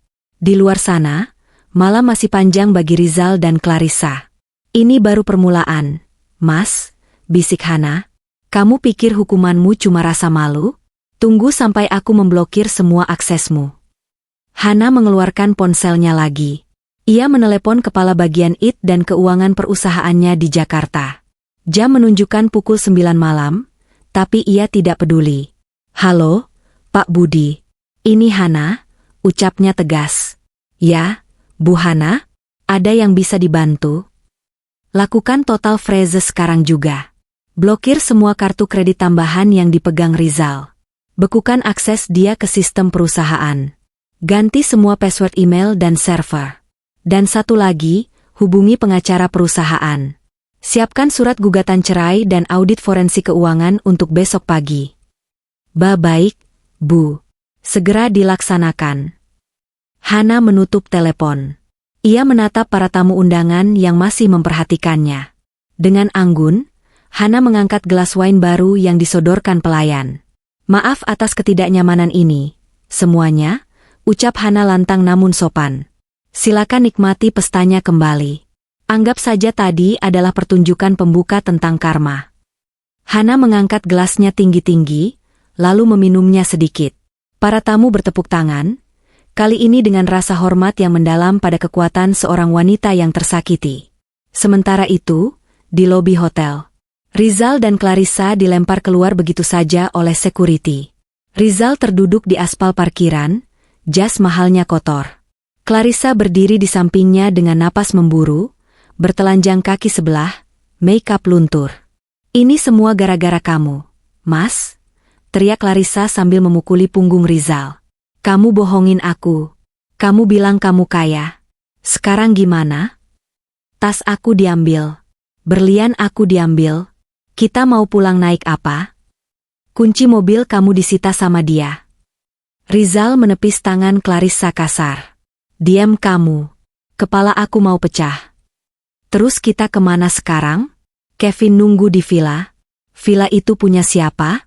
Punya perusahaan juga? Berarti kita bakal diusir dong? Clarissa mulai panik histeris. Rizal baru sadar. Villa itu, sewa atas nama kantor. Masa sewanya habis lusa? Tapi dengan perintah Hana barusan, bisa jadi mereka diusir malam ini juga. Cek saldo ATM kamu, perintah Rizal panik. Kita butuh cash buat cari hotel melati atau taksi. Clarissa buru-buru membuka m-banking di ponselnya, satu-satunya barang berharga yang luput dari sitaan Hana, karena tadi ia kantongi di saku gaunnya, bukan di tas. Saldonya. Clarissa menatap layar ponsel dengan horor. Saldonya cuma sisa 500.000. Kan kemarin kamu suruh aku transfer semua buat bayar DP catering ulang tahun Kevin. Rizal merogoh sakunya. Dompetnya ada di tangan security tadi, disita Hana. Ponselnya juga tertinggal di dalam tas Clarissa yang disita Hana. Dia tidak punya apa-apa. Nol. Mereka berdua berdiri di parkiran hotel bintang 5 yang megah, dikelilingi mobil-mobil mewah, namun tidak memiliki uang sepeser pun untuk pulang. Angin malam kota Malang yang dingin menusuk tulang, tapi tidak sedingin masa depan yang menanti mereka. Hana benar-benar mau bunuh kita pelan-pelan. Desis Rizal ketakutan. Clarissa menangis meraung-raung di pinggir jalan, tidak lagi peduli dengan image sosialitanya. Malam itu, mereka belajar bahwa kemewahan hasil curian bisa lenyap hanya dalam satu jentikan jari pemilik aslinya. Dan Hana, di dalam ballroom yang hangat, baru saja memulai babak kedua dari balas dendamnya. Pemiskinan total. Angin malam kota Malang yang biasanya terasa sejuk, malam ini terasa menusuk hingga ke sumsum tulang bagi Rizal dan Clarissa. Mereka berdiri di pinggir jalan raya, jauh dari lobi hotel bintang 5 tempat mereka baru saja diusir seperti kucing kurap.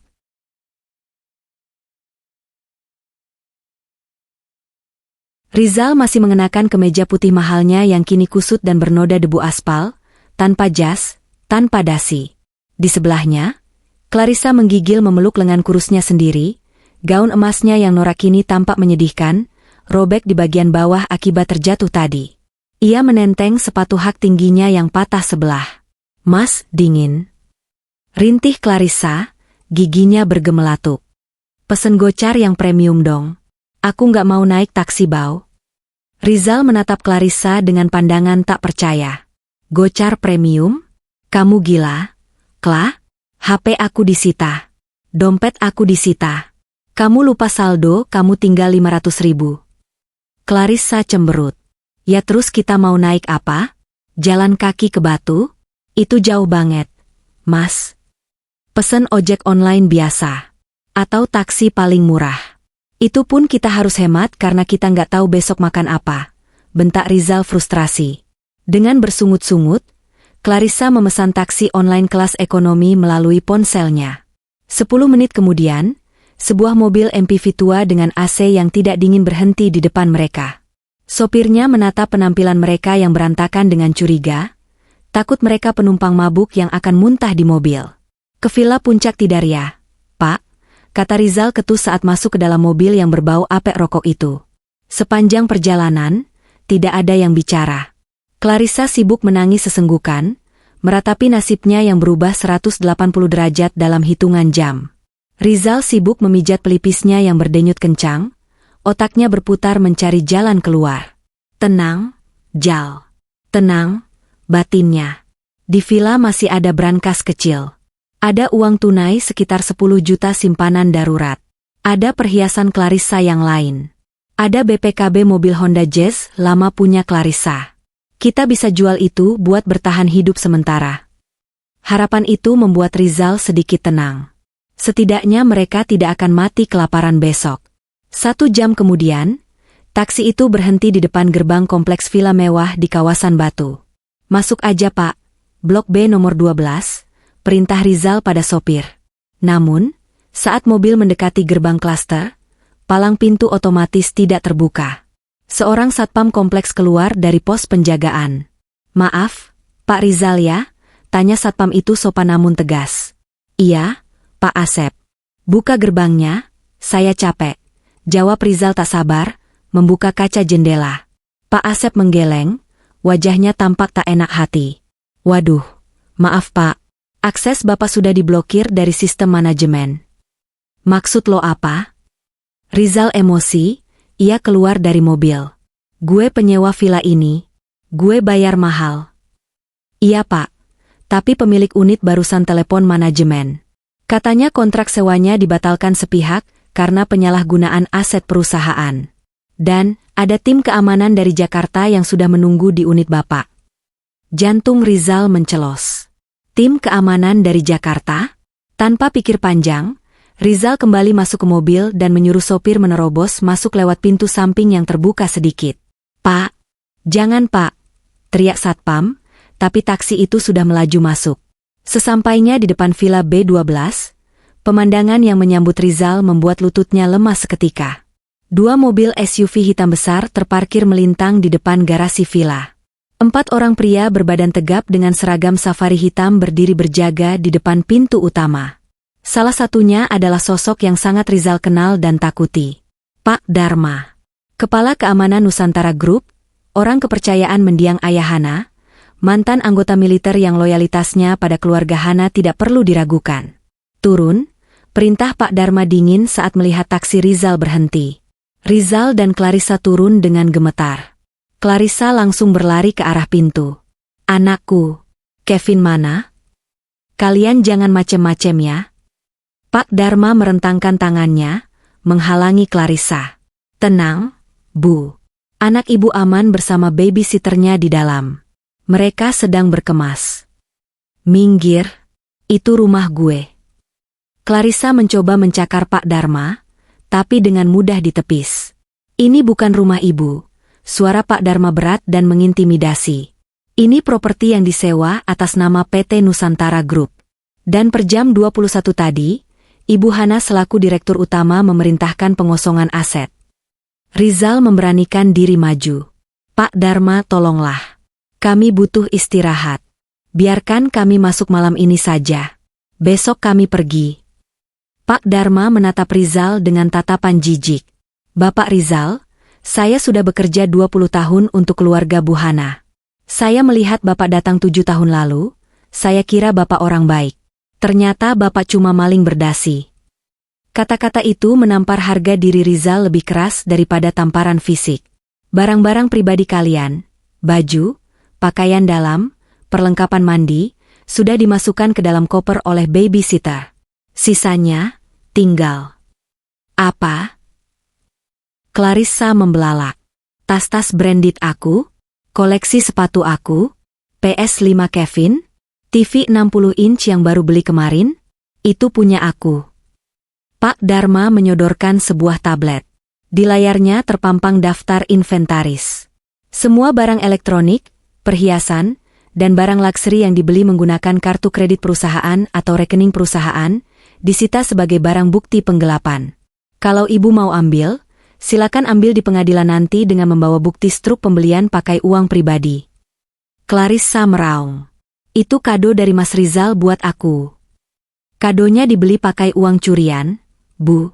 Jadi itu barang curian, jawab Pak Dharma datar. Pintu villa terbuka. Babysitter Kevin keluar dengan wajah ketakutan, menggandeng Kevin yang masih setengah mengantuk sambil memeluk boneka Teddy berkumal. Di belakang mereka, 2 anak buah Pak Dharma menyeret 3 koper besar berisi pakaian. Mami. Rengek Kevin. Clarissa langsung memeluk anaknya. Kevin sayang, orang-orang jahat ini ngusir kita. Pak Dharma memberi kode pada anak buahnya. Koper-koper itu diletakkan di pinggir jalan, di sebelah kaki Rizal. Kunci mobil Pajero dan kunci villa.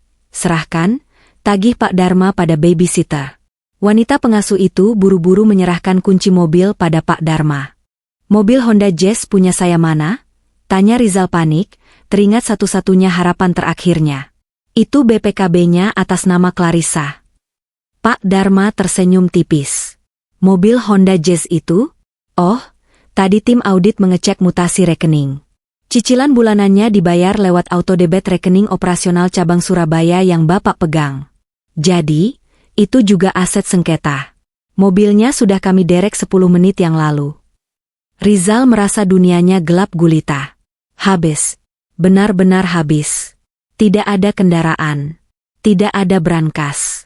Ini uang saku, dari Bu Hana. Dia masih punya hati nurani, tidak seperti Bapak.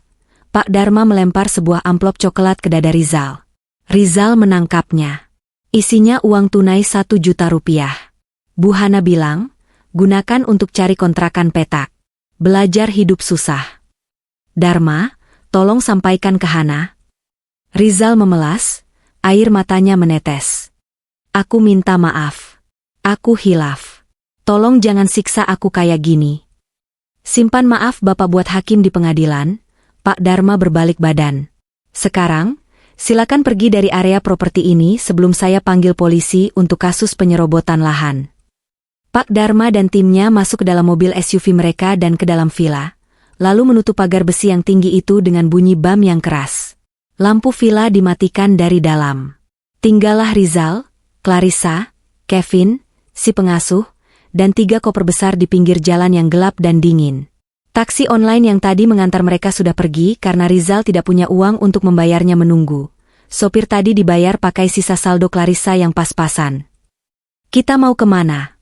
Mas, isak Clarissa, memeluk Kevin yang mulai menangis karena digigit nyamuk. Rizal menatap jalanan sepi. Tidak ada mobil lewat.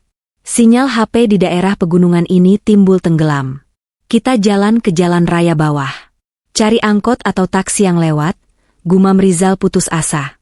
Malam itu, keluarga bahagia, yang biasanya naik Pajero Sport ber-AC dingin, harus menyeret koper berat berjalan kaki sejauh 2 km menuruni bukit, diiringi tangisan anak dan umpatan istri.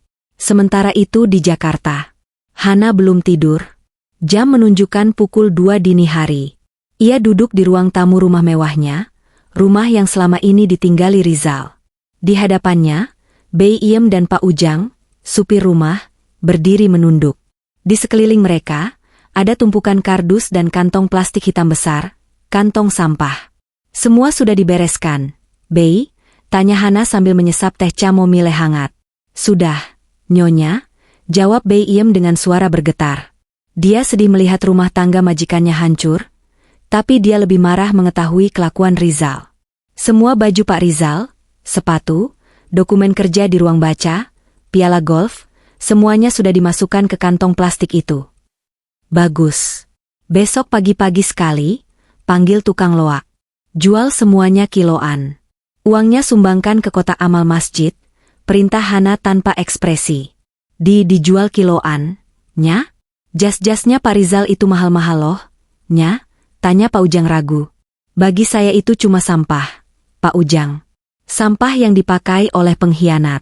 Saya tidak mau melihat jejak dia satupun di rumah ini. Hana berdiri, berjalan menuju pintu utama. Pak Ujang, besok panggil tukang kunci. Ganti semua silinder kunci pintu depan, pintu belakang, dan pintu kamar utama. Pasang sistem fingerprint baru yang cuma bisa akses pakai sidik jari saya. Baik, Nyonya. Hana kemudian berjalan ke garasi. Ia melihat koleksi mobil mewah yang berjejer. Mercedes-Benz S-Class yang sering dipakai Rizal ke kantor, Harley Davidson yang ia belikan saat ulang tahun Rizal tahun lalu. Hana mengelus jok motor gede itu. Dulu, ia membayangkan akan memeluk pinggang Rizal sambil touring berdua di hari tua. Kini, bayangan itu menjijikkan. Hana mengambil kunci motor itu, lalu melemparnya ke Pak Ujang. Motor ini jual. Uangnya pakai buat bonus lebaran kalian semua karyawan di rumah ini. Mata Pak Ujang dan Bei Iem berbinar kaget. Alhamdulillah, terima kasih banyak, Nyonya. Sisanya, mobil dinas dia, biarkan di sini. Nanti orang kantor yang ambil. Hana kembali masuk ke rumahnya yang besar. Rasanya sepi, tapi kali ini sepinya berbeda. Bukan sepi karena ditinggal dinas, tapi sepi yang melegakan. Seperti udara bersih yang masuk setelah asap racun dikeluarkan. Hana masuk ke kamar tidur utama. Ia melihat ranjang besar tempat mereka biasa tidur. Spraynya bakar saja, gumam Hana. Ia menarik spray sutra itu dengan kasar, melemparnya ke lantai. Malam itu, Hana tidur di kamar tamu. Ia tidak sudi tidur di bekas tempat Rizal berbaring. Ia menangis sebentar sebelum tidur. Tangisan terakhir untuk masa lalu, sebelum menutup hatinya rapat-rapat. Kembali ke Malang, pukul 3.30 pagi. Rizal dan Clarissa akhirnya menemukan sebuah losmen, Hotel Melati, di pinggir kota yang mau menerima tamu jam segini. Bangunannya kusam, catnya mengelupas. Kamar sisa satu, yang kipas angin. 200.000 semalam, kata penjaga losmen yang merokok dengan malas. Nggak ada AC, Pak? Tanya Clarissa sambil menutup hidung karena bau rokok. Adanya kipas. Mau nggak? Kalau nggak mau ya cari tempat lain, jawab penjaga ketus. Rizal menyerahkan uang 200.000 dari amplop pemberian Hana. Kami ambil. Mereka masuk ke kamar sempit berukuran 3x4 meter itu. Kasurnya keras dan spraynya terlihat agak kucel. Kamar mandinya ada di dalam, tapi bau pesing dan gayungnya berlumut. Clarissa meletakkan Kevin yang sudah tertidur pulas di kasur, lalu ia menatap Rizal dengan tatapan penuh kebencian. Pengasuh Kevin terpaksa tidur di lantai beralaskan kain, karena kasurnya sempit.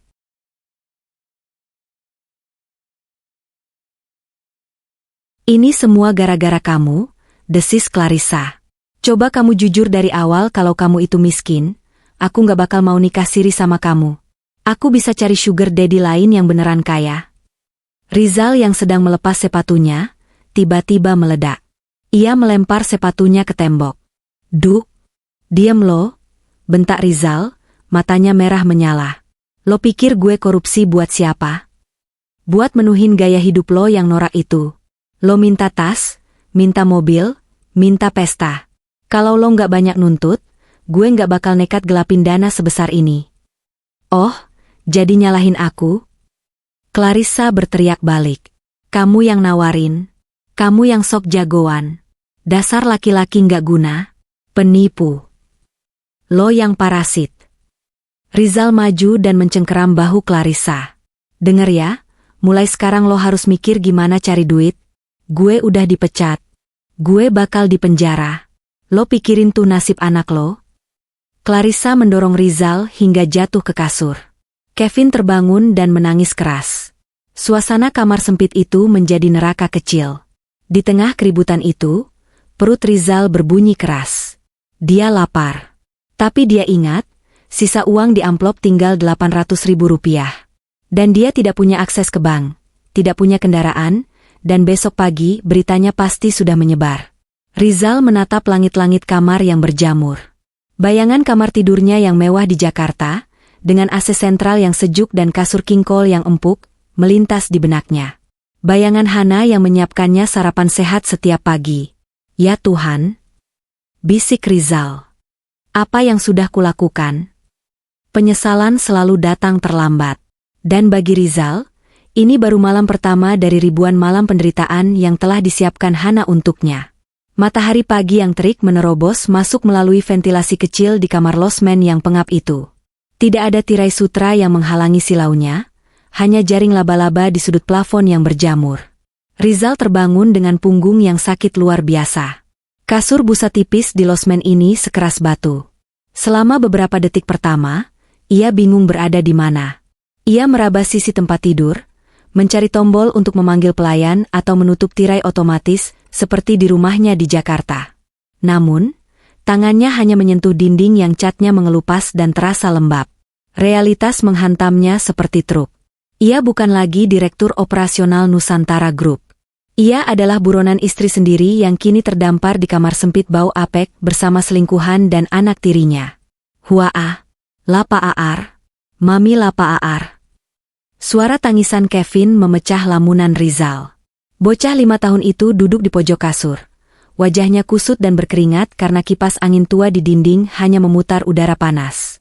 Clarissa, yang tidur dengan posisi meringkuk membelakangi Rizal, terbangun dengan sentakan kasar.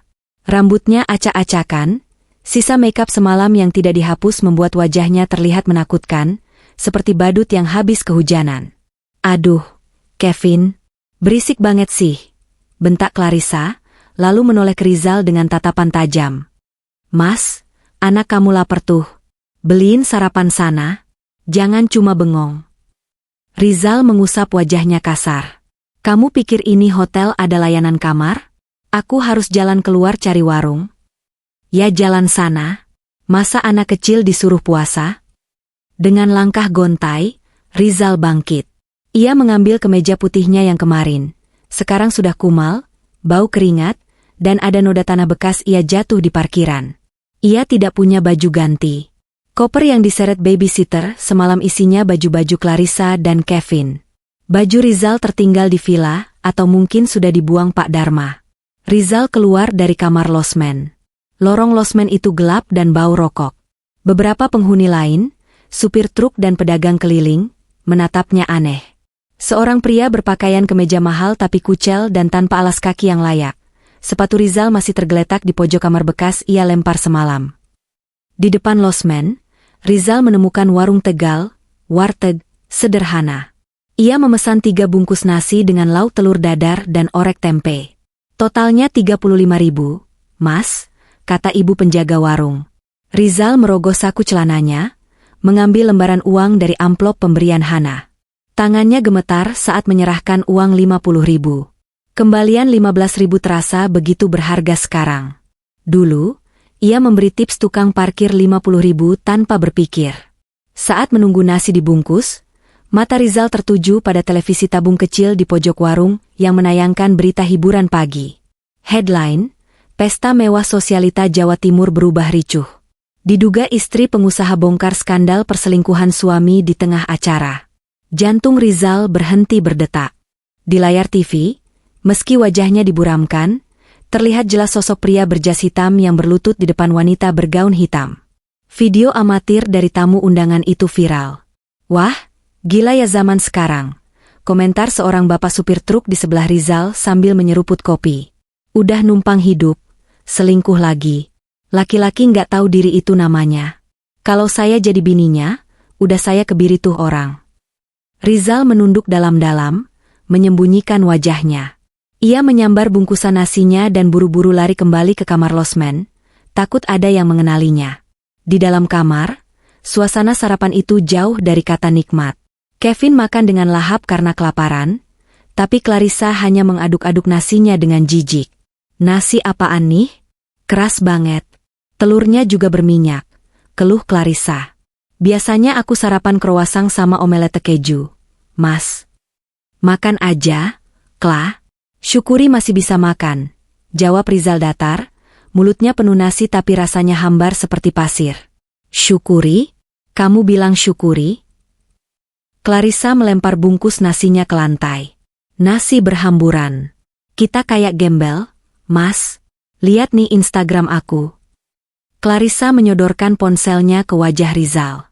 Layar ponsel itu menampilkan kolom komentar akun Instagram Clarissa. Ribuan komentar baru masuk, semuanya berisi caci maki. Dasar pelakor halu. Makan tuh uang haram.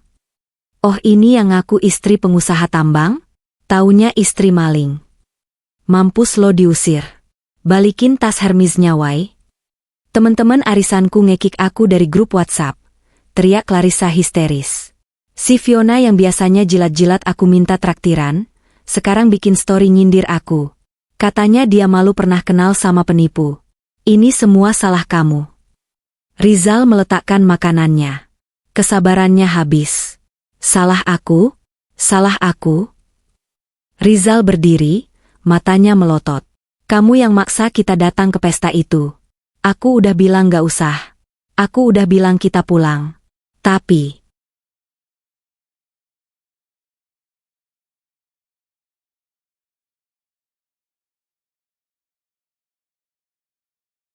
Kamu maksa mau pamer. Kalau kita nggak kesana, Hana nggak bakal tahu aku di Malang. Kita masih bisa aman di villa. Halah, Alesan. Clarissa berdiri menantang. Emang dasarnya kamu bego. Korupsi kok nanggung. Kalau mau jahat tuh yang pinter dikit dong. Sekarang lihat, kita nggak punya apa-apa. Diam kamu. Rizal mengangkat tangan, refleks ingin menampar, tapi ia tahan. Ia tidak pernah memukul wanita. Tapi kali ini, rasanya ia ingin menghancurkan segalanya. Clarissa mundur sedikit, tapi mulutnya masih berbisa. Apa? Mau pukul? Pukul aja. Biar aku laporin polisi sekalian biar kamu makin busuk di penjara. Rizal menurunkan tangannya lemas. Ia duduk kembali di tepi kasur, membenamkan wajah di telapak tangan. Kita harus cari bantuan. Uang kita nggak bakal cukup buat 3 hari. Kamu cari bantuan sana. Temen-temen kamu kan banyak. HP aku nggak ada. Clarissa, kamu lupa? Pakai HP aku. Clarissa melempar ponselnya ke kasur. Rizal mengambil ponsel itu dengan tangan gemetar. Ia mencoba mengingat nomor telepon penting. Ia hafal nomor Pak Hendra, salah satu direktur di perusahaan rekanan yang sering ia ajak main golf dan ia beri proyek. Mereka sangat akrab, seperti saudara. Rizal menekan nomornya. Tersambung. Halo, suara Pak Hendra terdengar di seberang. Halo, Pak Hendra. Ini Rizal. Rizal dari Nusantara Group. Suara Rizal memelas. Hening sejenak. Lalu terdengar tawa sinis. Oh alah, Pak Rizal. Atau harus saya panggil Pak mantan direktur? Wah, Bapak lagi trending topik loh di grup asosiasi pengusaha konstruksi pagi ini. Pak, tolong saya. Rizal mengabaikan sindiran itu.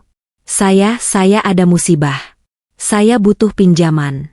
Sedikit saja. Atau tolong bantu saya carikan pengacara. Istri saya, Hana, dia salah paham. Salah paham? Suara Pak Hendra meninggi. Pak Rizal, pagi ini tim legal Bu Hana sudah mengirim blast email resmi ke semua mitra bisnis. Isinya pernyataan bahwa Bapak sudah diberhentikan secara tidak hormat karena kasus fraud dan penggelapan. Dan siapapun yang membantu Bapak, akan dianggap bersekongkol dan kontrak kerjanya dengan Nusantara Group akan diputus. Rizal tercekat. Hana bergerak sangat cepat. Maaf ya, Pak. Saya masih butuh proyek dari Bu Hana. Saya nggak mau ambil risiko. Dan saran saya, mending Bapak menyerahkan diri. Jangan hubungi saya lagi. Klik. Telepon ditutup. Rizal mencoba menelepon nomor lain. Teman main kartu, teman clubbing, bahkan sepupunya sendiri yang pernah ia bantu belikan motor. Hasilnya sama. Ada yang tidak mengangkat. Ada yang langsung mematikan saat mendengar suaranya. Ada yang memaki-maki karena ternyata Rizal juga punya utang janji pada mereka. Gimana? Tanya Clarissa tidak sabar. Rizal menggeleng lemah. Ponsel terlepas dari tangannya. Nggak ada. Semua ngeblokir aku. Hana udah tutup semua pintu. Clarissa menatap Rizal dengan tatapan yang berubah. Tatapan itu bukan lagi kemarahan, tapi kejijikan murni. Seperti melihat bangkai tikus. Jadi, kamu benar-benar nggak punya apa-apa lagi? Tanya Clarissa pelan. Nggak ada simpenan rahasia? Aset atas nama orang lain? Nggak ada, Kla. Semua atas nama perusahaan. Atau atas nama Hana. Clarissa terdiam. Otaknya berhitung cepat. Ia masih muda, 24 tahun. Wajahnya masih cantik, kalau didandani. Ia tidak mungkin menghabiskan masa mudanya merawat napi miskin di losmen bau ini. Mbak Sumi, panggil Clarissa pada babysitter Kevin yang sedang menyuapi Kevin di pojok. Iya, Bu. Beresin baju-baju aku sama Kevin. Masukin koper lagi. Rizal mendongak. Mau kemana? Kita baru bayar kamar ini sampai besok siang.